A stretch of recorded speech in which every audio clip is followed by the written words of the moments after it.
I just wanted to kind of get to know you a little bit better, talk about, your background just a little bit for me. Sure. So I live in Marion. We have lived here for about 15 years, been in the Linn-Mar district.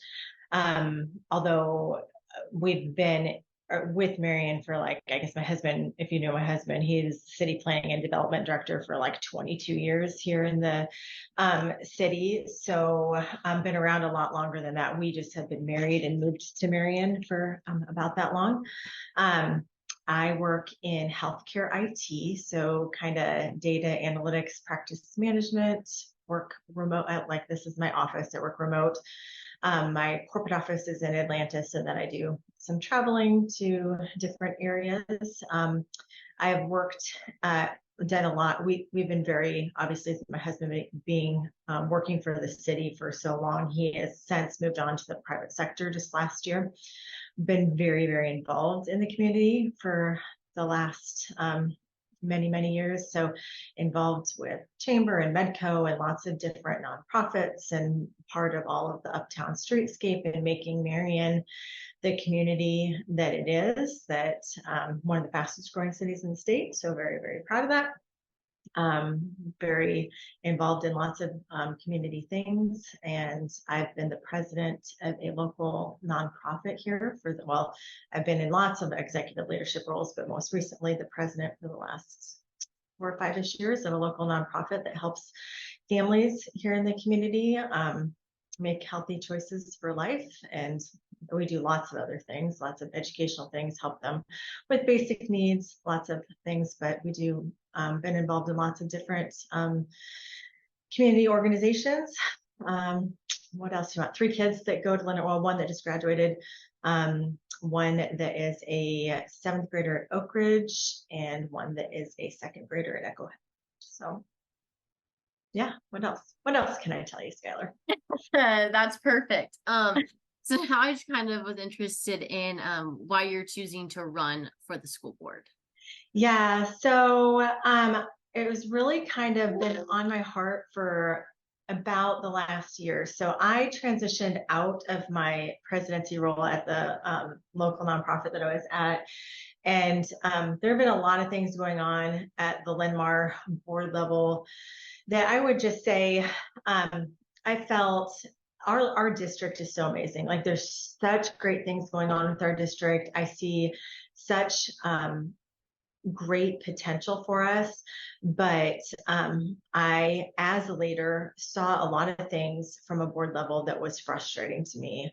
I don't have a better way to say it other than a major leadership pitfall that you can see on different boards is a phenomenon you call groupthink, where you have a really tight group of leadership that all thinks exactly the same, and there's no dissenting views, no respectful debate that goes on that then starts to make bad decision making. Then you start to see the outside go, wait a minute, I don't feel like I'm being heard. You start seeing all these parents that start to get really frustrated. And I mean, it's textbook. I just started seeing it happen. And, so I kept thinking, well, who can we get to run? And I'm like, well, who better than you? If you're going to keep thinking that somebody else is going to do this, nobody else is going to step up and do this. And I was in a position where I finally was like, okay, it's time for the same thing. You don't want groupthink on your own board. So I'm going to step away from my executive leadership position. It was time for somebody else to step up and take the reins in the presidency. So I'm still on the board. Should I actually win, I will step off of this board because that's just what you need to do. And I'm like, I just felt like it was time for me to get in the game because I've got babies here and I care about this district and I care about what happens to it. And it's time for some fresh ideas and new leadership. And so if you are elected, what do you hope to achieve?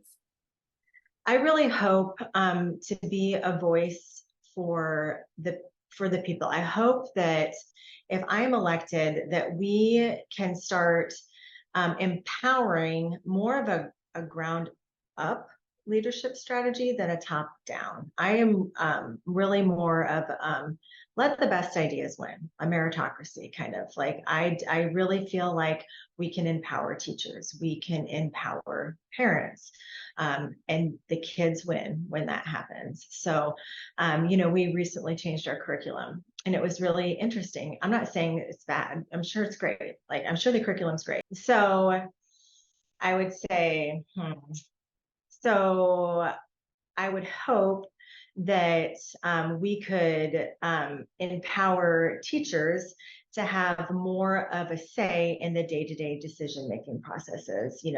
Things like empowering them to have a say in curriculum changes.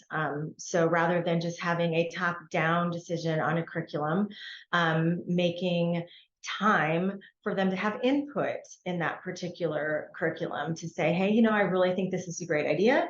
This is going to go well in my classroom. Or, you know what, hey, maybe taking sight words away from a first grade classroom might not be the best idea in the world. And this is why. And I want to empower them to have some input into those changes, because I believe, at least in the leadership roles that I've had, that the best ideas always come from the people who are doing the work, that are the boots on the ground. So I am more of a leader that believes in bottom up leadership and empowering people rather than a top down strategy. So whether that be with our teachers, with our day-to-day staff, with the parents. So right now we really have a problem out there where parents feel like they're not being listened to. Part of our strategic plan, I know that the district sees it, right? Because it's part of the strategic plan is to engage the community, but we're not really implementing strategies to do that. And our city actually went through this a few years back, and they engaged consultants. They engaged people in the process of, what do you want for your city? How could we change things? And we engaged different committees. We engaged people in the process. And I just want to engage people in the process, because it's us. We are Linn-Mar. That's everybody. I want to engage people in the process and make sure that we're including everybody. It doesn't mean we take every idea. I know I get this I get so much stuff on my Facebook page. It's crazy. Oh gosh, we're just let the parents rule the school. That's not the case. But if you engage people in decision-making processes, they feel empowered, and believe it or not, you get some of your best ideas. And so I think you kind of touched on my next question a little bit, but what do you feel your role would be as a school board member?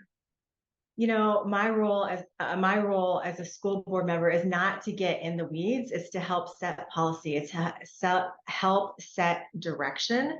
It's to help set the vision, and to let the people grab hold of those things, right? So like I said, the people are where you're going to get the ideas. So my role is to help with the leadership of that, but to never, like, the weakest leaders on earth are the micromanagers. That's a weak strategy. So my role as a school board member is to empower the people and set strategy, to set the goals, to set the vision, and then to help the people take hold of it. And so obviously the Linn-Mar district and school board has kind of been in the news a lot lately for their gender policy. And I think you kind of referred to it maybe a little bit earlier in one of your answers. But do you think that, with everything going on with that's going to have an impact on this race, and is potentially even bringing people out to, run for school board or things like that? Yeah, so that's a funny question, because it shouldn't, because there is a law in place, right?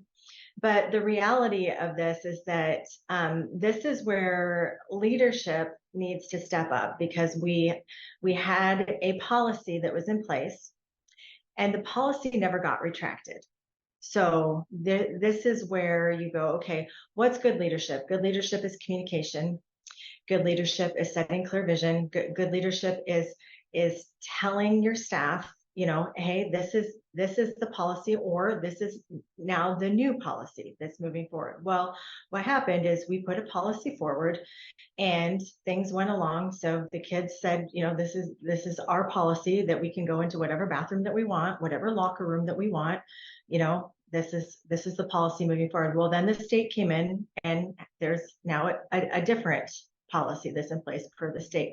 Well, essentially what Linn-Mar did is they just took the policy off the website, but there was no discussion among the board. There was no retraction of the policy. There was no direction to the staff, to the administration. So what you have now is a social norm that happens at Linn-Mar, and everybody just kind of goes about. I mean, the teachers go, well, I don't know what to do. I mean, what do we do? This is what we've always done. They got no direction, right? So hence you have a lawsuit. We have kids being like, I feel like I can't say anything. My First Amendment rights are being violated, right? I feel like I can't do anything. I mean, if this is the social norm that's going on, whether it's a pronoun, whether it's a child going into a different bathroom, whatever it is, this is the norm that happens at Linn-Mar because there's no direction from the board, and that's poor leadership. We need to, as a board, say, we have retracted the policy because it violates state law, and this is the policy moving forward. That doesn't mean that our hearts don't go out. You know, we can't accommodate with a unisex bathroom or whatever it is that we want to do as a board moving forward, but we do need to be clear in our communication, because the policy that clearly is still on the books, because it's never been retracted, violates state law. And then just kind of my last thing, is there anything else that you want Iowans to know about you before Election Day?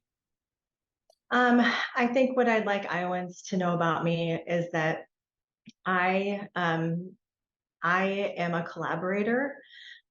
I am a person that does not believe that politics belong on this school board, period. So like what you were saying about the gender policy, it shouldn't be an issue because it's a state law. Like every kid needs a safe environment to go to school in.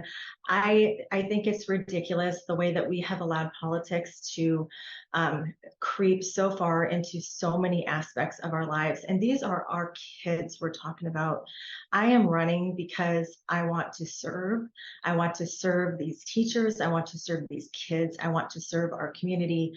And I hope that people would take away from the forum that they would see me in tonight, that my job as a school board member is to serve all of you, every single view that everybody has, and that at the end of the day, as a board member, we need to get things done. We need to collaborate. It can't be oil and water on the board. We have to come together for the good of our district, of our community. That collaboration has to happen to be effective as school board members. And that I'm the only person on this ticket that has professional executive leadership and management education and experience. And that's why I'm running. I want what's best for us. I want what's best for this district.